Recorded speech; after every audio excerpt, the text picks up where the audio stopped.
ओम शांति। आज की डेट है 19/7/72 की। आज का टाइटल दिया बाबा ने संगठन का महत्व तथा संगठन द्वारा सर्टिफिकेट। बाबा ने आज बहुत सुंदर क्लियर किया है कि संगठन का महत्व क्या है और संगठन द्वारा सर्टिफिकेट प्राप्त करना है। आज स्पष्टीकरण किया है। अपने को मोती व मणका समझते हो। मोती व मणके की वैल्यू किसमें होती है? मणका व मोती माला से अलग होते हैं तो उसकी वैल्यू कम क्यों होती है? माला में पिरोने से उसकी वैल्यू होती है, अलग होने से कम क्यों होती है? कारण क्या है?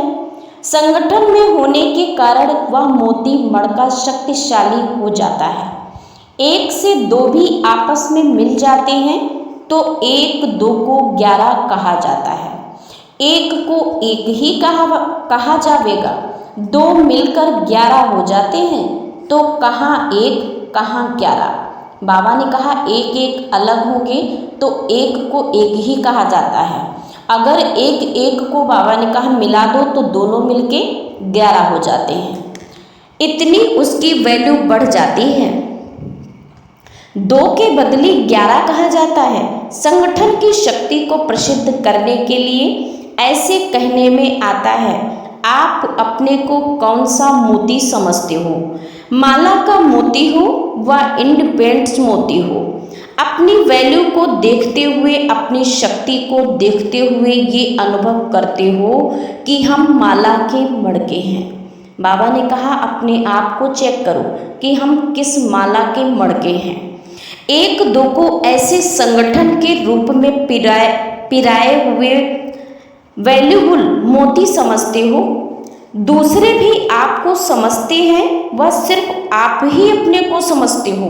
जैसे कोई विशेष करते हैं व कोई भी रीति विजय बनकर आते हैं तो उनको मेडल मिलता है ना, वैसे ही जो अब तक पुरुषार्थ कर रहे हैं उसका सर्टिफिकेट प्रैक्टिकल में लेने के लिए बीच बीच में ये संगठन होता है। तो इस संगठन में हर एक ने अपना संगठित रूप में चलने का, संगठन की शक्ति की वैल्यू का मेडल लिया है। यूनिवर्सिटी में आए हो ना तो अब तक के पुरुषार्थ व ईश्वरीय सेवा का सर्टिफिकेट तो लेना चाहिए ना। अभी एक दो से कहाँ तक संतुष्ट हैं? बाबा ने कहा संगठन में रहते हुए अपने आप को चेक करो कि हम संगठन के बीच में रहते हुए एक दो से कितना संतुष्ट हैं, वह एक दो के समीप कितने हैं, इसका सर्टिफिकेट लेना होता है। एक तो है अपने संगठन में व संपर्क में सहयोग और सभी के स्नेही रहने का मेडल व इनाम। दूसरा है ईश्वरीय सेवा में अपने पुरुषार्थ से ज़्यादा प्रत्यक्षता करना, इसका इनाम। तीसरा फिर है जो जिस स्थान के निमित्त बने हुए हैं उस स्थान की आत्माएं उनसे संतुष्ट हैं। वह कोई स्वयं सभी से संतुष्ट हैं। अगर स्वयं भी संतुष्ट नहीं तो भी कमी रही और आने वालों में से एक भी कोई संतुष्ट नहीं है तो ये भी कमी रही है। टीचर्स से सभी संतुष्ट हो। टीचर की पढ़ाई व संबंध में जिसको आप लोग हैंडलिंग कहते हैं उससे भी संतुष्ट हैं तो इसका भी इनाम होता है। पहले शुरू में माला बनाते थे किस लिए? उमंग उत्साह बढ़ाने के लिए। जिस समय जो जिस स्टेज पर है उसको उस स्टेज का मिलने से खुशी होती है। उमंग उत्साह बढ़ाने के लिए, एक दो की देख रेख कराने के लिए ये साधन बनाते थे। इसका भाव ये नहीं था कि वो कोई फाइनल स्टेज का मेडल है, ये है समय की पुरुषार्थ की बलिहारी का। इससे उमंग उत्साह आता है, रिजल्ट का मालूम पड़ता है कौन किस पुरुषार्थ में है व किसका पुरुषार्थ में अटेंशन है। वह पास होकर विजय के अधिकारी बने हैं, इसको देख कर भी खुश होते हैं।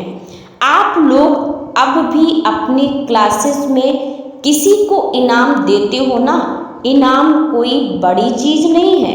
भले ही एक रुमाल दो, लेकिन उसकी वैल्यू होती है। जो पुरुषार्थ किया उस विजय की वैल्यू होती है ना, कि चीज की।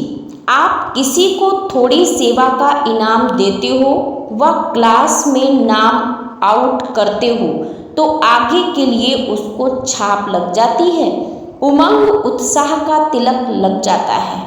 कोई कोई तो विशेष आत्माएं भी विशेष कर्तव्य करते रहते हैं ना, फिर भी निमित्त बने हुए हैं। जरूर कोई श्रेष्ठता व विशेषता है, तब तो ड्रामानुसार समर्पण होने के बाद, सर्वस्व त्यागी बनने के बाद औरों की सेवा के लिए निमित्त बने हो ना। हर एक में कोई विशेषता जरूर है।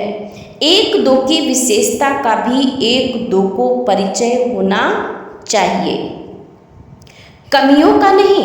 आप लोग आपस में जब संगठन करते हो तो एक दो तरफ के समाचार किस लिए सुनाती हो?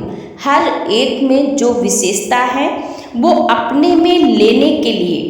हर एक को बाप दादा की नॉलेज द्वारा कोई विशेष गुण प्राप्त होता है। अपना नहीं, मेरा गुण नहीं, नॉलेज द्वारा प्राप्त हुआ है। इसमें अभिमान नहीं आवेगा। अगर अपना गुण होता तो पहचानने से ही होता, लेकिन नॉलेज के बाद गुणवान बने हो ना। अपने को भक्ति में गाते थे कि हम निर्गुण, हारे में कोई गुण नहीं, तो ये स्वयं का गुण नहीं है। नॉलेज द्वारा स्वयं में भरते जाते हो, इसीलिए विशेषता का गुण वर्णन करते हुए ये स्मृति रहे कि नॉलेज द्वारा हमें प्राप्त हुआ है। तो ये नॉलेज की बड़ाई है ना, कि आपकी है। बाबा ने कहा कि भक्ति मार्ग में इस चीज का गायन है कि मुझे निर्गुण, हारे में कोई गुण नहीं। तो बाबा ने कहा जब हम यहाँ आते हैं, बाबा के घर आते हैं, तो हमारे में बहुत सारी विशेषताएं आ जाती हैं। बाबा की दी हुई विशेषताएं बाबा का दिया हुआ गुण है। तो बाबा ने कहा ये स्मृति रहनी चाहिए। नॉलेज द्वारा प्राप्त हुआ है, तो ये नॉलेज की बड़ाई है ना आपकी, कि आपकी है। नॉलेज फुल की बड़ाई है। उसी रूप से अगर एक दो में वर्णन करो तो उसमें भी एक दो से विशेषताएं लेने में लाभ होता है। पहले आप लोगों का ये नियम चलता था कि अपने वर्तमान समय का सूक्ष्म पुरुषार्थ क्या है इसका वर्णन करते थे। ऊपर ऊपर की बात नहीं, लेकिन सूक्ष्म कमजोरियों पर किस पुरुषार्थ से विजय पा रहे हैं वो एक दो में वर्णन करते थे। इससे एक दो को एक दो का परिचय होने के कारण जिसमें जो विशेषता है उसका वर्णन होने से ऑटोमेटिकली उसकी कमजोरी तरफ अटेंशन कम हो जाएगा, विशेषता तरफ ही अटेंशन जाएगा। पहले आपस में ऐसे सूक्ष्म रूह रिहान करते थे, इससे लाभ बहुत होता था। एक दो के वर्तमान समय के पुरुषार्थ की विशेषता ही आपस में वर्णन करो तो भी अच्छा वातावरण रहेगा। जब टॉपिक ही ये हो जाएगा तो और टॉपिक ऑटोमेटिकली रह जाएंगे। तो ये आपस में मिलने का रूप होना चाहिए और हर एक की विशेषता बैठ अगर देखो तो बहुत अच्छी है। ऐसे हो नहीं सकता जो कोई मेरे में कोई विशेषता नहीं, इससे सिद्ध है वो अपने आप को जानते नहीं हैं। दृष्टि और वृत्ति दोनों नेचुरल हो जानी चाहिए। जैसे आप लोग दूसरों को मिसाल देते हो कि जैसे हंस होते हैं तो उनकी दृष्टि किस में जाएगी? कंकड़ों को देखते हुए भी वो मोती को देखता है। इसी प्रकार नेचुरल दृष्टि व वृत्ति ऐसी होनी चाहिए कि किसी भी कमजोरी व कोई की बात सुनते व देखते हुए भी वह अंदर ना जानी चाहिए। और ही जिस समय कोई की भी कमजोरी सुनते व देखते हो तो समझना चाहिए ये कमजोरी इनकी नहीं मेरी है, क्योंकि हम सभी एक ही बाप के, एक ही परिवार के, एक ही माला के मड़के हैं। अगर माला के बीच ऐसा वैसा मोती होता है तो सारी माला की वैल्यू कम हो जाती है। तो जब एक ही माला के मड़के हो तो क्या वृत्ति होनी चाहिए, ये मेरी भी कमजोरी हुई। जैसे कोई तीव्र पुरुषार्थी होते हैं तो अपने में जो कमजोरी देखेंगे वो मिली हुई युक्तियों के आधार पर फौरन ही उसको खत्म कर देते हैं, कब वर्णन नहीं करते। जब अपनी कमजोरी प्रसिद्ध नहीं करना चाहते हो तो दूसरे की कमजोरी भी क्यों वर्णन करते हो। फलाने ने साथ नहीं दिया, वह ये बात नहीं की, इसीलिए सर्विस की वृद्धि नहीं होती है। वह मेरे पुरुषार्थ में फलानी बात, फलानी आत्मा विघ्न रूप है। ये तो अपनी ही बुद्धि द्वारा कोई आधार बना कर उस पर ठहरने की कोशिश करते हो, लेकिन वो आधार फाउंडेशन है, इसीलिए ये ठहरता नहीं है। थोड़े समय बाद वही आधार नुकसान कारक बन जाता है। इसीलिए होली हंस होना, तो होली हंसों की चाल कौन सी होती है। बाबा ने कहा हंसों की विशेषता क्या होती है। उनको आप बाबा ने कहा देखो तो वो मोती मोती चुंग लेते हैं और कंकड़ को छोड़ देते हैं। ऐसे बाबा ने कहा आप बच्चे भी क्या हो, माला के मड़के हो। तो बाबा ने कहा आपको भी सबकी विशेषताओं को चुनना है, उनकी बाबा ने कहा कमी कमजोरियों को छोड़ देना है, उसका वर्णन नहीं करना है। तो बाबा ने कहा इसीलिए होली हंस होना। तो होली हंस की चाल कौन सी होती है, हर एक की विशेषता को ग्रहण करना और कमजोरी को मिटाने का प्रयत्न करना। तो ऐसा पुरुषार्थ चल रहा है, हम सभी एक हैं, ये स्मृति में रखते हुए पुरुषार्थ चल रहा है। यही इस संगठन की विशेषता व भिन्नता है, जो सारे विश्व में कोई भी संगठन की नहीं है। सभी देखने वाले, आने वाले, सुनने वाले क्या वर्णन करते कि यहाँ एक एक आत्मा का उठना, बोलना, चलना सभी एक जैसा है। कल भी बाबा ने इस बात पे बहुत अच्छा अटेंशन दिलाया था। बाबा ने कहा कि जो एवर रेडी आत्मा होती है वो एवर हैप्पी होती है।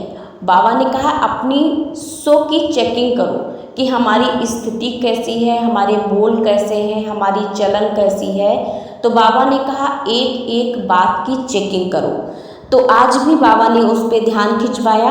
बाबा ने कहा कि सभी देखने वाले, आने वाले, सुनने वाले क्या वर्णन करते हैं, यहाँ एक एक आत्मा का उठना, बोलना, चलना सभी एक जैसा है, यही विशेषता गायन करते हैं।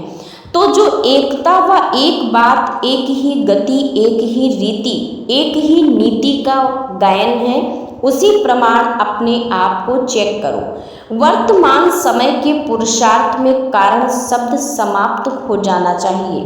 कारण क्या चीज है, क्वेश्चन मार्क किया बाबा ने। अभी तो आगे बढ़ते जा रहे हो ना।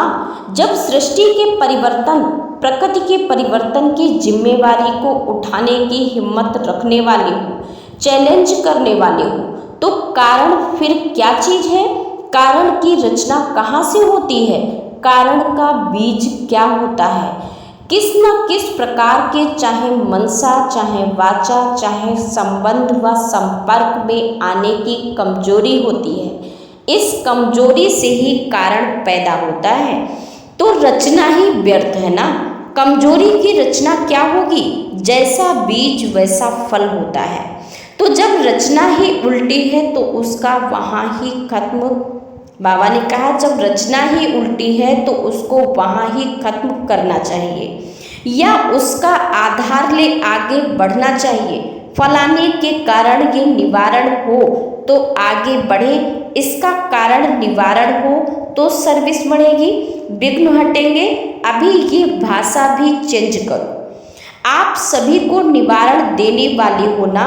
आप लोगों के पास, अज्ञानी लोग कारण का निवारण करने आते हैं ना, जो अनेक प्रकार के कारणों को निवारण करने वाले हैं, वो ये आधार कैसे ले सकते हैं? जब सभी आधार खत्म हुए तो फिर ये देह अभिमान संस्कार ऑटोमेटिकली खत्म हो जाएगी। ये बातें ही देह अभिमान में लाती हैं। बातें ही खत्म हो जाएंगी तो उसका परिणाम भी खत्म हो जाएगा। छोटे छोटे कारण में आने से भिन्न भिन्न प्रकार के देह अभिमान आ जाते हैं। तो क्या अब तक देह अभिमान को छोड़ा नहीं है? बहुत प्यार लगता है। अभी अपनी भाषा और वृत्ति सभी चेंज करो। कोई को भी किस समय भी किस परिस्थिति में किस स्थिति में देखते हो, लेकिन वृत्ति और भाव अगर यथार्थ है तो आपके ऊपर उसका प्रभाव नहीं पड़ेगा। कल्याण की वृत्ति और भाव शुभ चिंतक का होना चाहिए। अगर ये वृत्ति और भाव सदा ठीक रखो तो फिर ये बातें ही नहीं होगी। कोई क्या भी करे, कोई आपके विघ्न रूप भी बने, लेकिन आपका भाव ऐसे के ऊपर भी शुभ चिंतकपन का हो। इसको कहा जाता है तीव्र पुरुषार्थी व होली हंस। जिसका आपके प्रति शुभ भाव है, उसके प्रति आप भी शुभ भाव रखते हो, वो कोई बड़ी बात नहीं है। बाबा ने कहा अगर किसी व्यक्ति की भावनाएं हमारे प्रति अच्छी हैं, शुभ भावनाएं हैं, अगर उसको रिटर्न में हमने भी उसके प्रति शुभ भावनाएं रखी हैं, तो बाबा ने कहा ये कोई बड़ी बात नहीं है। बाबा ने कहा कि ये कोई बड़ी बात नहीं है। कमाल ऐसी करनी चाहिए जो गायन हो। अपकारी पर भी उपकार करने वालों का गायन होता है। अपकारी पर उपकार करना ये बड़ी बात नहीं है। कोई बार बार गिराने की कोशिश करे, आपके मन को डगमग करे, फिर भी आपको उसके प्रति सदा शुभ चिंतक का अडोल भाव हो। बात पर भाव ना बदले, सदा अचल अटल भाव हो, तब कहेंगे होली हंस। फिर कोई बातें देखने में ही नहीं आवेंगी, नहीं तो इसमें भी टाइम बहुत वेस्ट होता है। बचपन में तो टाइम वेस्ट होता ही है। बच्चा टाइम वेस्ट करेगा तो कहेंगे बच्चा है, लेकिन समझदार अगर टाइम वेस्ट कर रहा है, बच्चे का वेस्ट टाइम नहीं फील होगा। उसका तो काम ही ये है। तो आप अब जिस सेवा के अर्थ निमित्त बने हुए हो वो स्टेज की जगत माता की है। विश्व कल्याणकारी होना, हद का कल्याण करने वाले अनेक हैं। विश्व कल्याण की भावना की स्टेज है। जगत माता तो जगत माता के स्टेज पर होते अगर इन बातों में टाइम वेस्ट करें तो क्या समझेंगे? पंजाब की धरती पर कौरव गवर्नमेंट को नाच है तो पांडव गवर्नमेंट को भी नाच है। पंजाब की विशेषता ये है जो बाप दादा के कार्य में मददगार हैं, फलस्वरूप हैं। सभी से ज़्यादा पंजाब से निकले हैं। सिंध से निकले हुए निमित्त बने हुए रत्नों ने आप रत्नों को निकाला है। अब फिर आप लोगों का कर्तव्य है ऐसे अच्छे रत्न निकालो, खिटपिट वाले ना हो। आप लोगों द्वारा जो सबूत निकलना चाहिए वो अब अपनी चेकिंग करो। अपनी रचना से कब तंग हो जाते हो क्या? ये तो सभी शुरू से चलता आता है।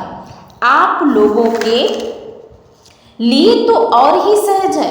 आप लोगों को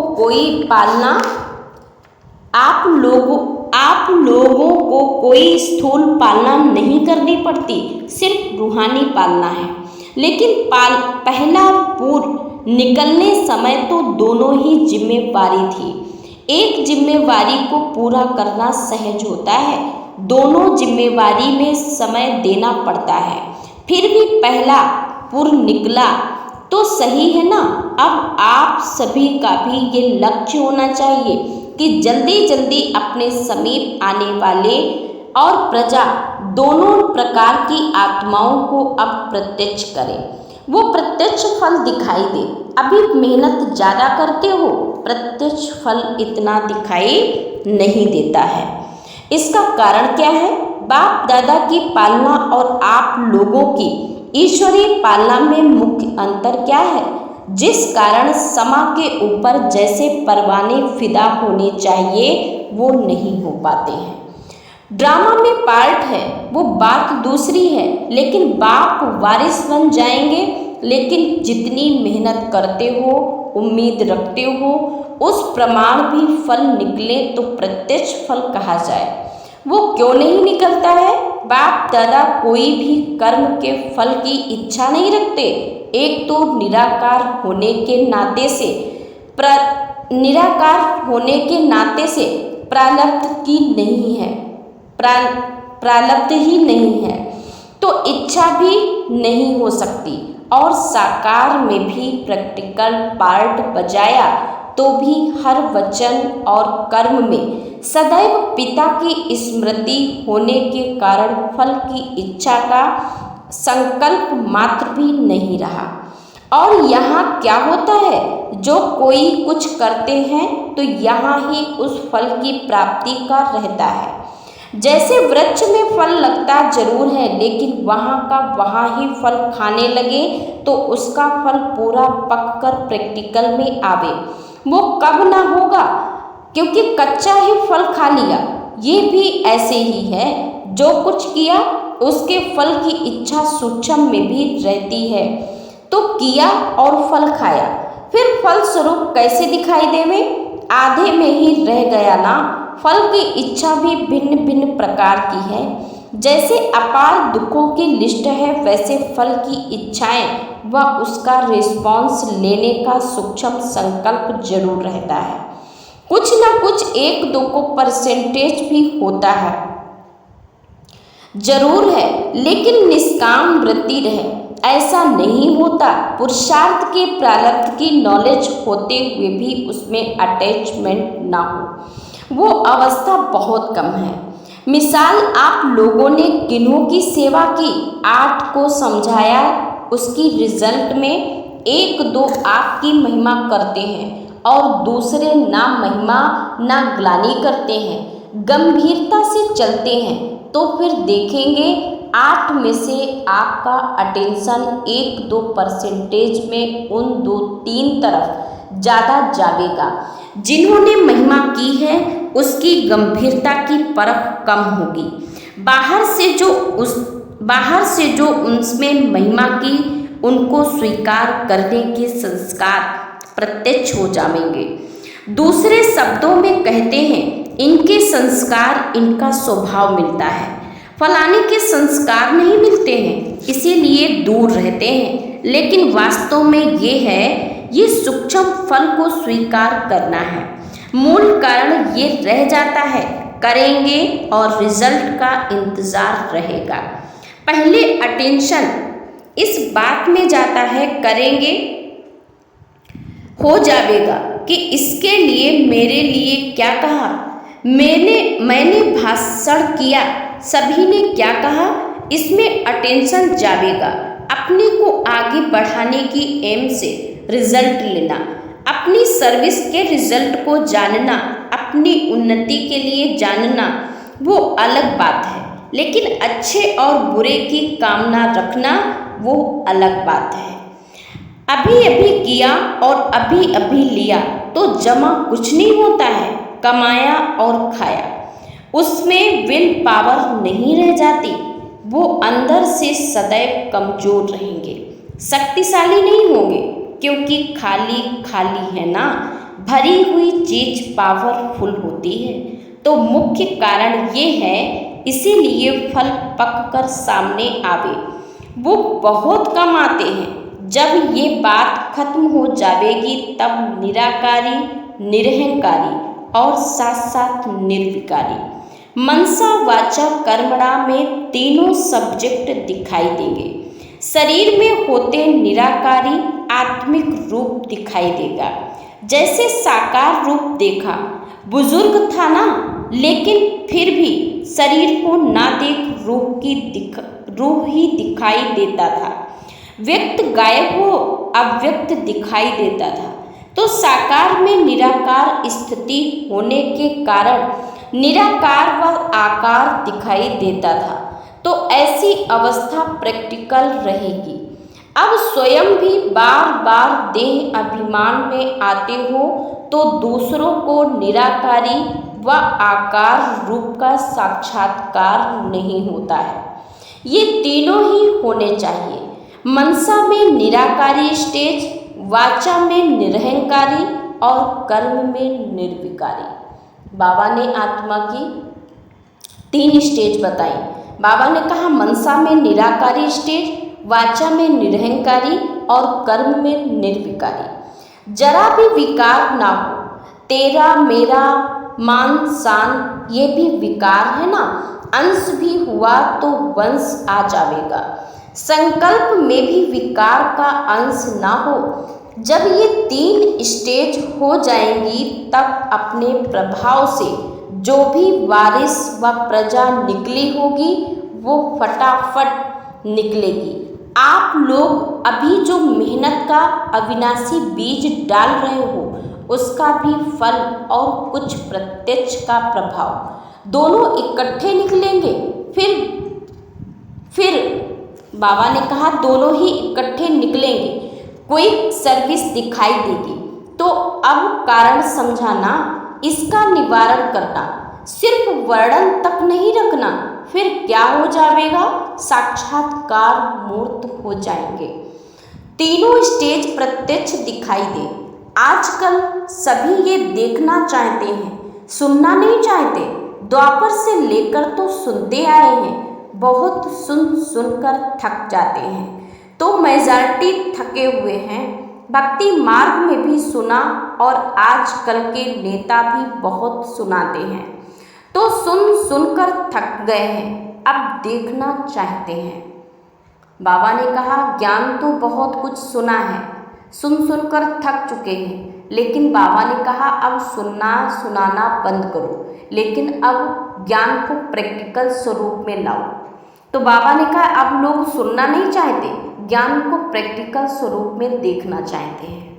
तो बाबा ने कहा सभी कहते हैं कुछ करके दिखाओ, प्रैक्टिकल प्रमाण दो, तब समझेंगे कि कुछ कर रहे हो। तो आप लोग के प्रत्यक्ष हर चलन यही प्रत्यक्ष प्रमाण है। प्रत्यक्ष को कोई प्रमाण देने की आवश्यकता नहीं रहती है। तो अब प्रत्यक्ष चलन में आना है। जो फ्यूचर में महाविनाश होने वाला है और नई दुनिया आने वाली है, वो भी आपकी फीचर्स से दिखाई देखेंगे। फिर वैराग्य ऑटोमेटिकली आ जाएगा। एक तरफ वैराग्य, दूसरी तरफ अपना भविष्य बनाने का उमंग आएगा। जैसे कहते हो ना, एक आँख में मुक्ति, एक आँख में जीवन मुक्ति। तो विनाश मुक्ति का गेट और स्थापना जीवन मुक्ति का गेट है। तो दोनों आँखों से ये दिखाई दे, ये पुरानी दुनिया जाने वाली है। आपके नयन और मस्तक ये बोले। मस्तक भी बहुत बोलता है, कोई का भाग्य मस्तक दिखाता है। समझते हैं ये बड़ा चमत्कारी है। तो ऐसे जब सर्विस करें तब जय जयकार हो। तो अब विश्व के आगे एक सैंपल बनना है। अनेक 7 सेंटर्स होते हुए भी सभी एक हो, सभी बेहद बुद्धि वाले हो, बेहद के मालिक और फिर बालक। सिर्फ मालिक नहीं बनना, बालक सो मालिक, मालिक सो बालक। 1-2 के हर राय को रिकॉर्ड देना है, चाहे छोटा हो व बड़ा हो, चाहे आने वाला स्टूडेंट है, चाहे रहने वाला साथ है। हर एक की राय को रिकॉर्ड जरूर देना चाहिए। कोई की राय को ठुकराना गोया अपने आप को ठुकराना है। पहले तो जरूर रिकॉर्ड देना चाहिए, फिर भले कोई समझाने दो, वो दूसरी बात है। पहले से ही कट ना करना चाहिए कि ये रॉन्ग है, ये हो नहीं सकता। ये उसकी राय का डिसरिकॉर्ड करते हैं। इससे फिर उसमें भी डिसरिकॉर्ड का बीज पड़ता है। जैसे माँ बाप घर में होते हैं तो नेचुरल बच्चों में वो संस्कार होते हैं। माँ बाप को कॉपी करने के, माँ बाप कोई बच्चों को सिखलाते नहीं हैं, ये भी अलौकिक जन्म में बच्चे हैं। बड़े माँ बाप के समान होते हैं, इसीलिए आज आपने उनकी राय का डिसरिकॉर्ड किया, कल आपको ये डिसरिकॉर्ड देगा। तो बीज किसने डाला? जो निमित्त है। चूहा पहले फूंक देकर फिर काटता है, तो व्यर्थ को कट भी करना हो तो पहले उसको रिकॉर्ड दो, फिर उसको कट करना नहीं। लेकिन समझेंगे हमको श्रीमत मिल रही है, रिकॉर्ड दे आगे बढ़ाने में वो खुश होते जाएंगे। किसको खुश कर फिर कोई काम भी निकालना सहज होता है। एक दो की बात को कट नहीं करना चाहिए। हाँ, क्यों नहीं, बहुत अच्छा है, ये शब्द भी रिकॉर्ड देंगे। पहले ना की तो नास्तिक हो जाएंगे, पहले सदैव हाँ करो। चीज भले कैसे भी हो, लेकिन उसका, बाबा ने कहा चीज कैसे भी हो लेकिन उसका डिब्बी अच्छा होता है तो लोग प्रभावित हो जाते हैं। तो ऐसे ही जब संपर्क में आते हो तो अपना शब्द और स्वरूप भी ऐसा हो, ऐसे नहीं कि रूप में फिर ना कि स्वरूप रेखा हो। इसमें रहम और शुभ कल्याण की भावना से चेहरे में कब चेंज नहीं आवेगी, शब्द भी युक्ति युक्त निकलेंगे। बाप दादा भी किसको शिक्षा देते हैं तो पहले सम्मान दे फिर शिक्षा देते हैं। तो आजकल जो भी आते हैं वो पहले अपने मान लेने वाले ठुकराए हुए को सम्मान रिकॉर्ड चाहिए। किस लिए, कब किसको डिसरिकॉर्ड नहीं, पहले रिकॉर्ड देकर फिर काटो। उसकी विशेषता का पहले वर्णन करो फिर कमजोरी का। जैसे ऑपरेशन करते हैं तो पहले इंजेक्शन आदि से शुद्ध भुलाते हैं, तो पहले उसको रिकॉर्ड से उस नशे को ठहराओ, फिर कितना भी ऑपरेशन करेंगे तो ऑपरेशन सक्सेस होगा। ये भी एक तरीका होता है। जब ये संस्कार भर जाएंगे तो विश्व से आपको रिकॉर्ड मिलेगा। अगर आत्माओं को कम रिकॉर्ड देंगे तो प्रारब्ध में भी कम रिकॉर्ड मिलेगा। बाबा ने कहा, आज बहुत सुंदर किया कि बाबा ने कहा चाहे छोटा हो चाहे बड़ा हो, बाबा ने कहा सबको रिकॉर्ड देना है।